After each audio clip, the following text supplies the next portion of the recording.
Hari Rabu lagi, saatnya kasus kriminal lagi. Kali ini kasus kriminal datang dari Inggris dan sesuai judul, kali ini tersangkanya adalah bocil berusia 11 tahun. Dan sebelum kita bahas, subscribe bagi yang belum subscribe kalau kalian suka pembahasan seperti ini.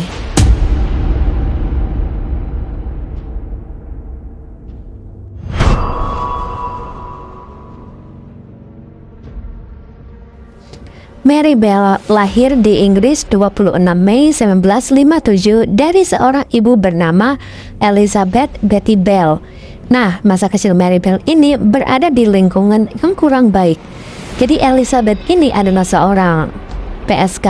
Mary ini lahir saat Elizabeth berusia 17 tahun. Elizabeth ini memang bukan seorang ibu yang baik. Mary sering ditelantarkan dan yang paling parah, Mary ini sampai nggak tahu siapa bapaknya. Dan Mary ini emang anak yang tidak diinginkan, sampai tega Elizabeth bilang, singkirkan benda itu dariku pada staf rumah sakit pas lahirin si Mary. Mary pas kecil ini juga sering mengalami kekerasan dari ibunya. Sampai pada tahun 1960, Betty alias sang ibu tega menjatuhkan Mary dari jendela. Betty juga kasih Mary itu pil tidur. Saking si ibunya Mary ini pengen si Mary ini hilang dari hadapannya. Betty ini jual Mary ke seseorang yang kelakuannya 11-12 sama dia. Mendengar berita ini, kakak perempuan Betty yang bernama Catherine langsung pergi jauh buat dapetin Mary kembali ke ibunya. Catherine ini juga berniat bantu Betty buat urusi Mary. Tapi Betty menolak karena dia merasa kok masih bisa urusi Mary ini sendirian. Tapi kejadian di luar nalar yang terjadi adalah Mary ini juga harus melayani tamu-tamu si Betty. Jadi bisa dikatakan Mary ini juga dijadikan PSK sama ibunya sendiri. Mary tumbuh dengan perilakunya yang lumayan ekstrim. Dia ini suka berkelahi, tapi cara berkelahinya ini mencekik. Dan pernah juga Mary ini masukin pasir ke trakea temennya. Dari sini Mary ini dikenal nggak punya teman karena teman-temannya itu pada takut.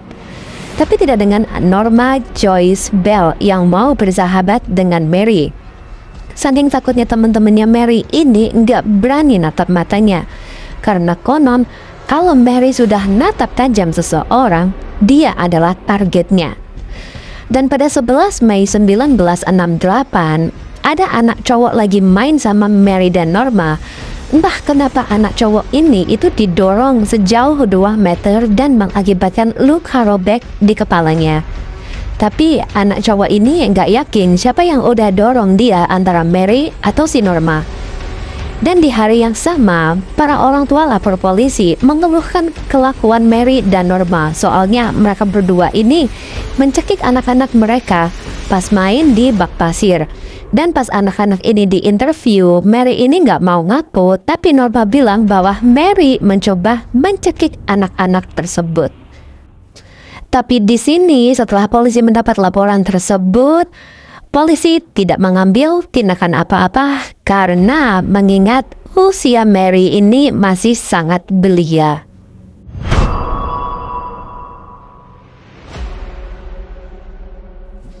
Puncak dari kelakuan Mary yang temperamen ini memakan korban. Namanya adalah Martin Brown.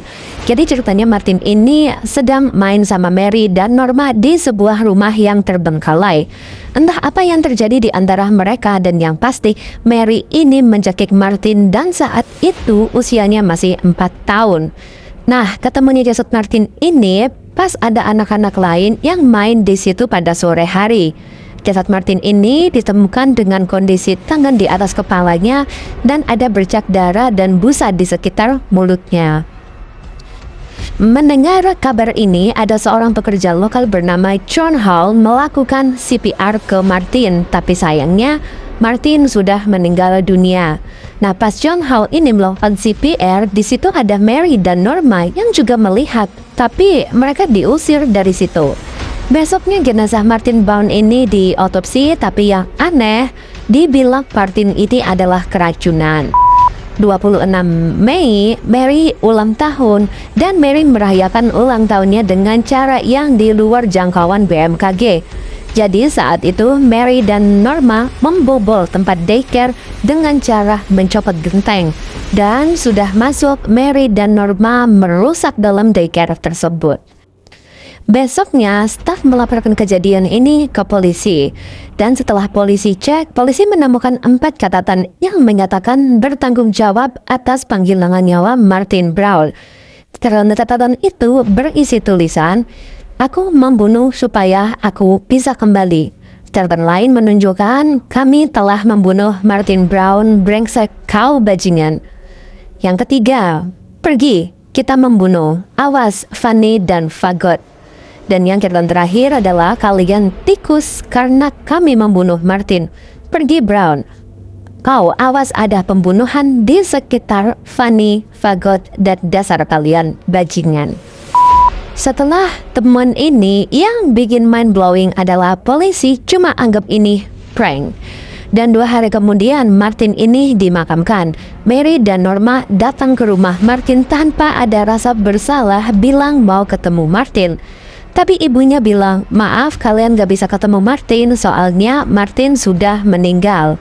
Alih-alih kaget, Mary dengan dingin menjawab, "Oh iya, aku tahu dia sudah meninggal. Aku cuma pengen lihat dia dipeti mati." Korban selanjutnya bernama Brian Ho.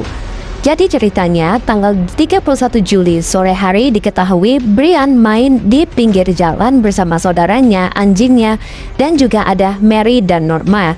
Tapi pas sudah menjelang malam, Brian ini nggak pulang-pulang. Keluarga dan warga sekitar cari si Brian tapi tidak ada hasil. Jasad Brian ditemukan pada jam 21.30 waktu setempat. Langsung aja mereka lapor polisi dan polisi melihat jasad Brian ketutup rumput.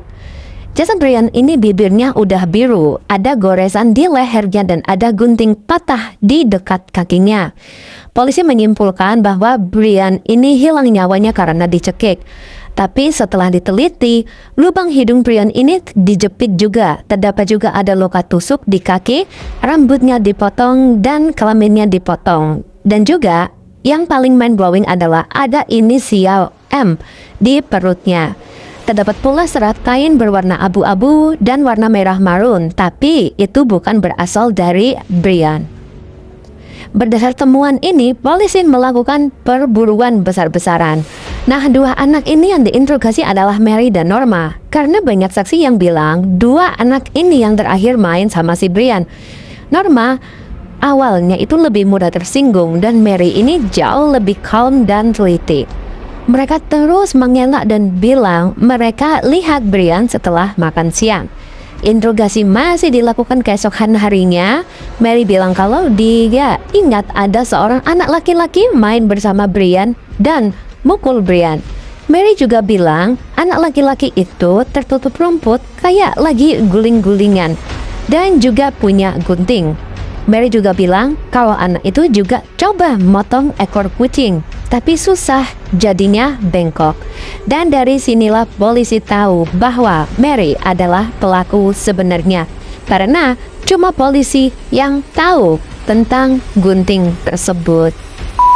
Dan dikonfirmasi juga bahwa anak laki-laki yang dari tadi disebut-sebut sama Mary, dia sedang berada di bandara pada saat kejadian tersebut. Dan pada tanggal 4 Agustus, orang tuanya Norma nelpon polisi dan bilang kalau putrinya ini mau mengakui sesuatu. Singkat cerita, polisi interogasi Norma dan Norma kasih pernyataan mengejutkan. Jadi Norma bilang, pas hari kejadian, Mary ajak Norma ke TKP dan Mary kasih tahu jasadnya si Brian.